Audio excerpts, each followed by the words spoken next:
I was leaning against the counter at the little independent bookstore downtown, trying not to fidget when she walked in. The door jingled behind her, and somehow, even before she smiled or really did anything, I felt it, a kind of quiet gravity that pulled the air a little tighter around me. I had seen her once before, briefly, at a cafe near the edge of the city, but this was different. Here, in the dim morning light filtering through the tall windows, she looked like she belonged to some part of life I didn't usually touch. Her hair was streaked with gray at the temples, tastefully done, soft waves brushing the collar of her jacket. She carried herself like she knew exactly where she was going, and yet her eyes, sharp, dark, and observing, lingered on the books like she was searching for something she might not even want to find. There was a quiet precision in her movements, a measured calm that made my own restless hands feel clumsy. "Can I help you find anything?" I asked, trying to sound casual but failing. My voice came out too high, like I'd been caught mid-thought. She looked at me then, really looked, and I noticed the tiny crease at the corner of her eye, the subtle raise of a brow. "Actually," she said slowly, "I'm just browsing. It's been a while since I could do that without being in a rush." I nodded, not trusting myself to speak, and stepped aside. She moved toward the back shelves, fingers brushing over the spines, pausing now and then as if feeling the pulse of each book. I watched her, and somewhere deep in the quiet hum of the shop, my chest tightened, though I couldn't have explained why. After a few minutes, she picked up a worn copy of Pride and Prejudice and held it out. "Does this edition look odd to you?" she asked. Her tone was light, teasing even, but her eyes, those eyes, held a flicker of something I couldn't place. No," I said, fumbling for words. It's classic." "Classic." Stupidly obvious, but she smiled anyway, a brief tilt of her lips that felt too sharp and too warm all at once. And then, an almost imperceptible pause. She glanced toward the register, then back at me, and for a moment, we both just existed in that suspended space, like time had hiccuped. I realized my hands were gripping the edge of the counter a little too tightly, knuckles white, heart thudding louder than necessary. She noticed, of course, and yet said nothing, letting the moment hang like a word we were both too scared to speak. She finally walked closer, placing the book gently on the counter. "Thank you," she said softly, almost to herself, and her hand lingered near mine for a fraction of a second. Too long to be accidental, too brief to be anything else. I nodded, swallowing, trying not to imagine what that touch might mean. She gave me one last glance, a tilt of her head, a smile that didn't quite reach her eyes, and moved toward the door. The bell jingled again, and she paused at the threshold, phone pressed to her ear. A familiar tremor in her voice reached me before I even recognized the words. "Please, don't push me away." And just like that, she was gone, leaving me standing in the middle of the shop, unable to stop replaying the tilt of her smile, the brush of her fingers, the way the light caught the streaks of silver in her hair. I didn't understand why it mattered so much. I only knew I couldn't stop thinking about her. The next time I saw her, it was at the tiny cafe tucked behind the bookstore. I had wandered in, hoping it wasn't a coincidence, and there she was, seated at a corner table, a stack of invoices and a tablet open in front of her. The light hit her hair just right, catching the silver streaks, and for a moment I froze, unsure if I should even approach. "Hey," I said finally, my voice quieter than intended. She looked up, startled, then gave a small, polite smile that didn't quite reach her eyes. "Oh, you're back," she said, folding a pen between her fingers. There was a pause, not uncomfortable exactly, but loaded in a way that made my chest tighten. "Mind if I sit?" I asked, already moving my chair closer. "Sure," she said, almost reluctantly, brushing a stray lock of hair behind her ear. She glanced down at the tablet again, and I noticed her hands, long, elegant, but tired, knuckles slightly red from typing too long, nails chipped at the edges. I wanted to say something, anything, but all I could do was watch, silent. We worked in tandem, quietly, as I helped her sort receipts and cross-check a delivery schedule. She was precise, efficient, almost impervious to distraction, but occasionally I caught a flicker in her eyes. Hesitation, exhaustion, maybe even regret. Once, she paused mid-sentence, her lips pressed together as if holding back something. I didn't ask, didn't comment, I just noticed. "You always notice everything," she said suddenly, as if reading my thoughts. There was a teasing lilt, but beneath it, a trace of weariness. "I try," I muttered, looking anywhere but her face. She shook her head, letting out a small, almost imperceptible laugh, the kind that trembled at the edges. It made my chest ache in a way I couldn't explain. For a moment, she rested her head on one hand, eyes distant. I caught the faint crease of worry between her brows, the slight tension in her shoulders. I wanted to reach out, to tell her it was okay to let the guard down, but I didn't. I wasn't sure I could. The cafe around us hummed with quiet chatter and clinking cups, but somehow it all felt muted, as if the space we shared existed in a separate, charged reality. Our conversation was sparse, fractured, pauses that lingered too long, glances that lasted one heartbeat too many. Every now and then, our fingers brushed while reaching for the same paper or pen, and I felt a jolt, a quiet spark I couldn't name. Finally, she leaned back, stretching, eyes meeting mine in a way that made me swallow. "Thanks," she said softly, "for noticing, for helping." There was no obligation in her tone, only something unspoken, fragile. I nodded, words failing me, and when I looked down at the receipt in my hands, I felt the pull again, that impossible gravity that made it hard to breathe. She tilted her head slightly, studying me, and I knew we both felt it.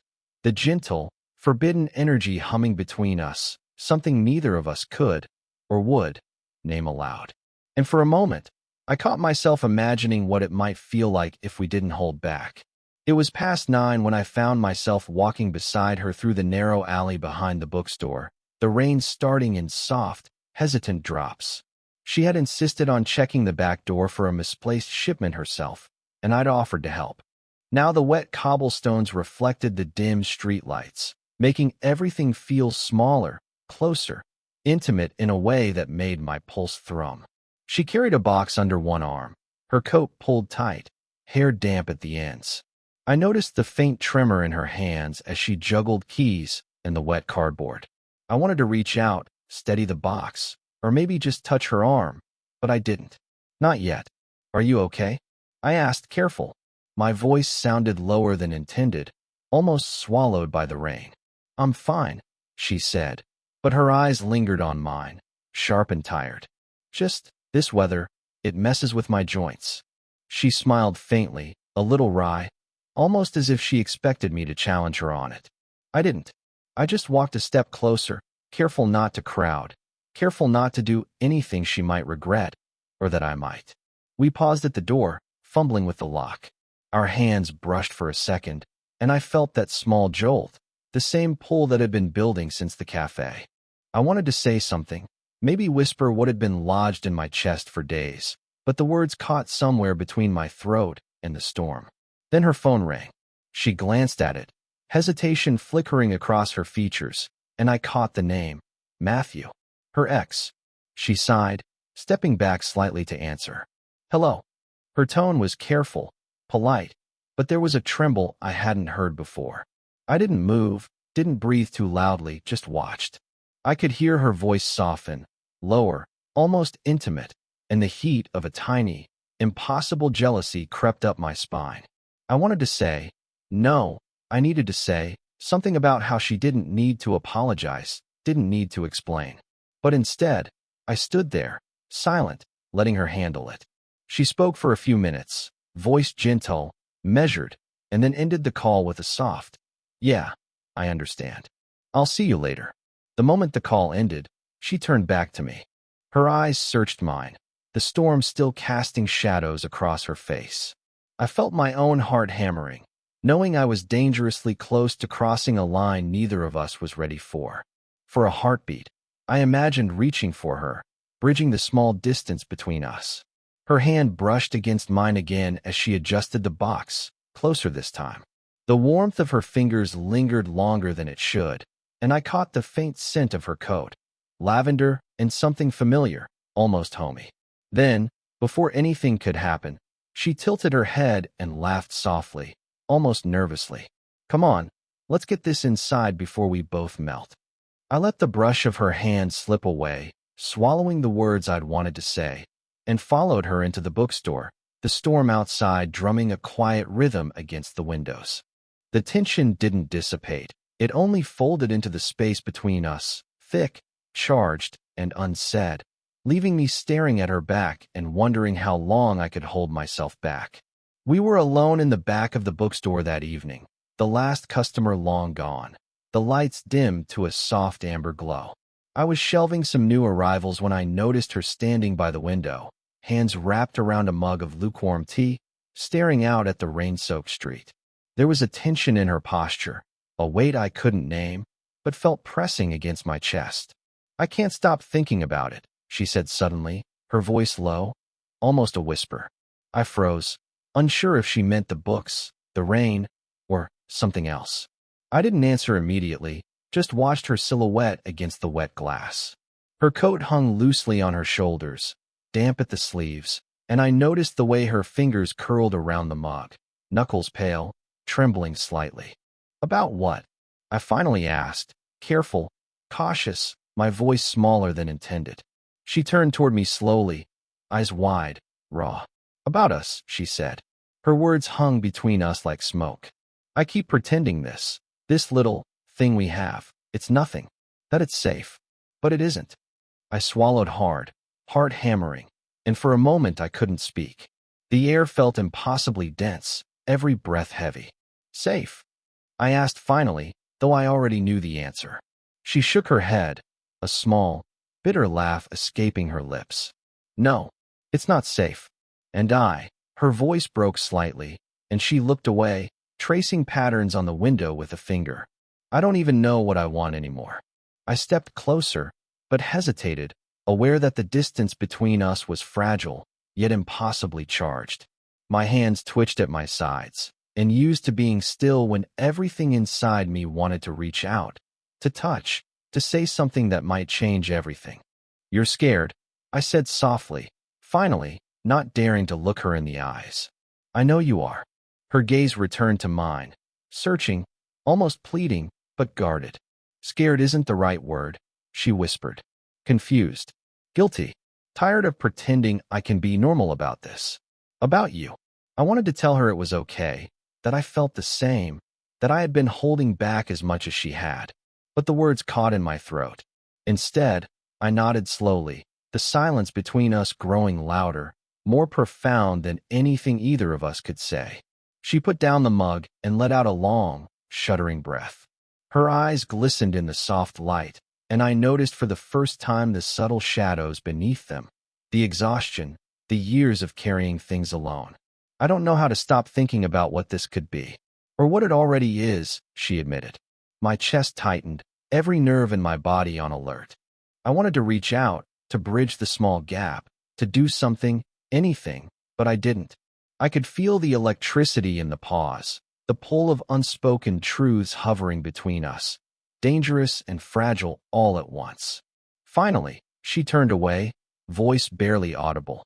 I'm terrified of how much this matters. And maybe that's the worst part. I didn't move. I just stood there, watching the curve of her shoulder, feeling the silence press against my chest like a storm that refused to break. And in that quiet, I realized something devastating. I couldn't let go, even if I wanted to. I arrived at the bookstore late the next afternoon, the kind of gray light that makes everything feel quieter than it should.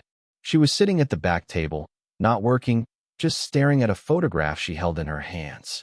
The edges were worn, the paper slightly faded, and for a moment I didn't speak, didn't even breathe, just watched her. Hey, I said softly, approaching. My voice felt foreign in the stillness. She looked up, eyes glossy, and for a heartbeat I didn't recognize the woman in front of me. There was a fragility there, a crack in the armor I hadn't seen before. I didn't expect you today, she murmured, tracing the outline of the photo with a fingertip. What is that? I asked, crouching slightly so I could see without hovering. She hesitated, swallowing, then gave a small, rueful laugh. "It's my sister," she said finally. "Or it was. She passed away last year. I don't talk about it much. Too painful." I felt my chest tighten, my hands clenching at my sides without realizing it. I'd only known her for a few weeks, but the vulnerability in her voice made the air between us feel almost sacred. "I'm sorry," I said quietly, unsure if words could ever be enough. She shook her head, eyes never leaving the photo. "I don't know why I'm showing you this. Maybe because I feel like someone should know. Like someone might understand that I'm not just all confidence and control. That there's grief too."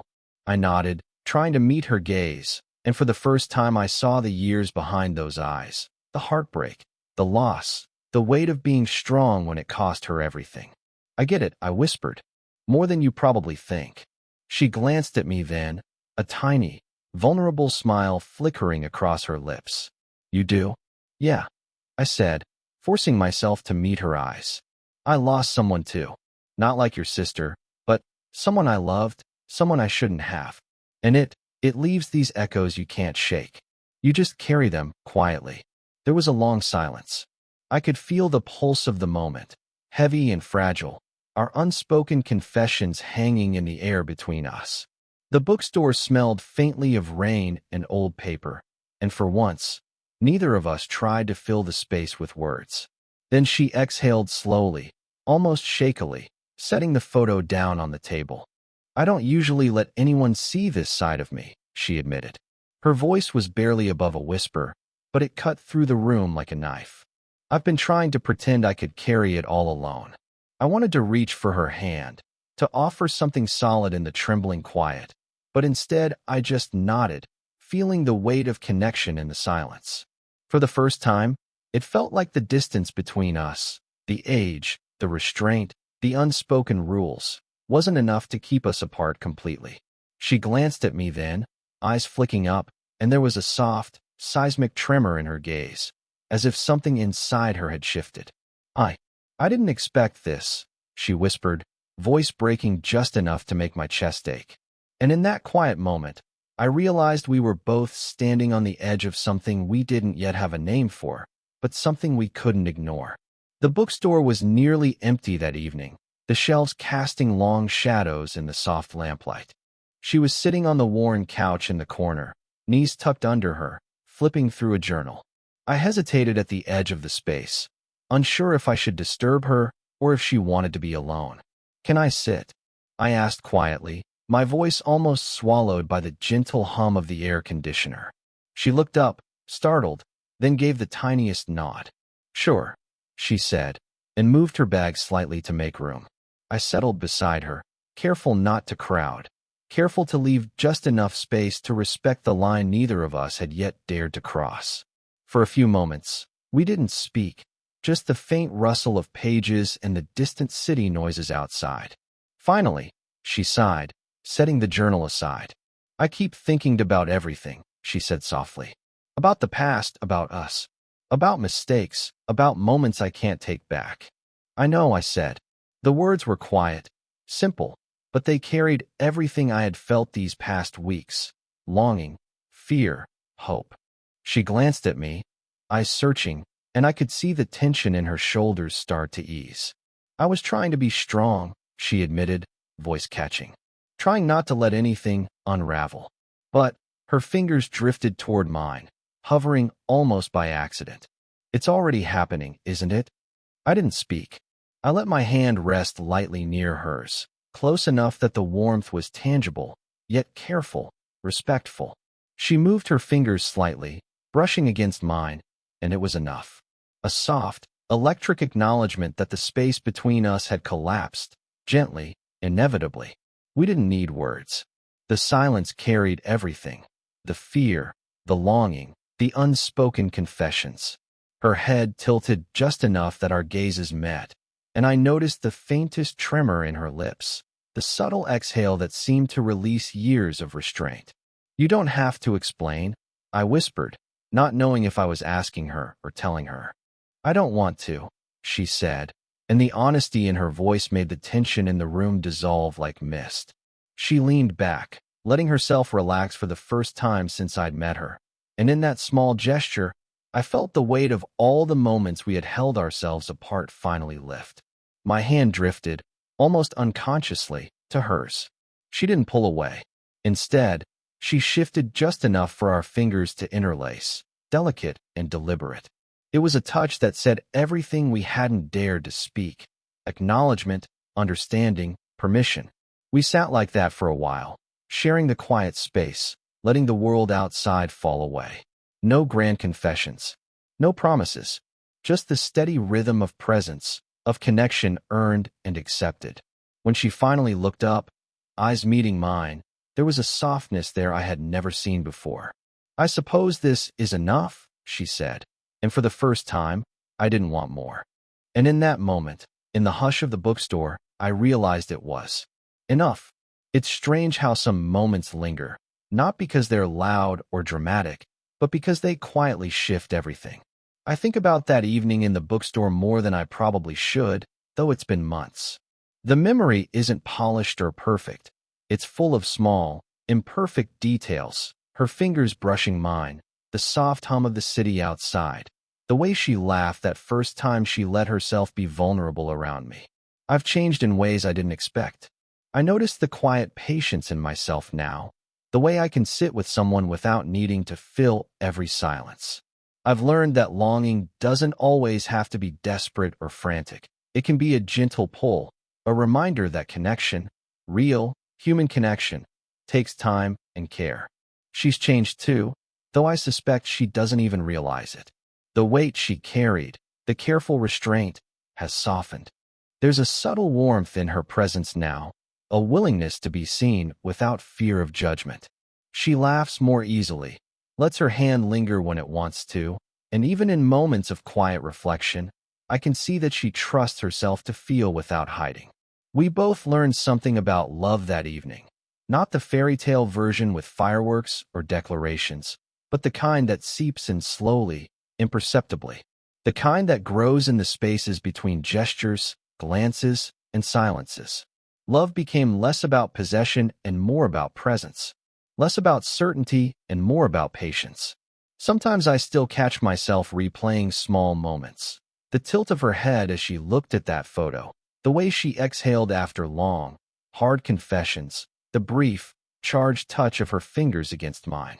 Those moments are anchors, reminders of a truth that doesn't need grand gestures, that we can choose each other over and over, quietly, deliberately, without fanfare. I've learned that emotional gravity isn't something you can force or rush. It sneaks up on you, sometimes painfully, sometimes beautifully, and when it does, it's better to lean into it than resist. She learned that too. How to trust, how to risk small fragments of herself, and how to accept that someone else might hold them gently. Even now, when the world feels noisy and distracted, I feel that subtle pull, the echo of hands brushing, of shared silence, of unspoken acknowledgement. And I realize that's enough. That's everything. If this story made you feel something, even just a little, let me know in the comments. Would you want more stories like this?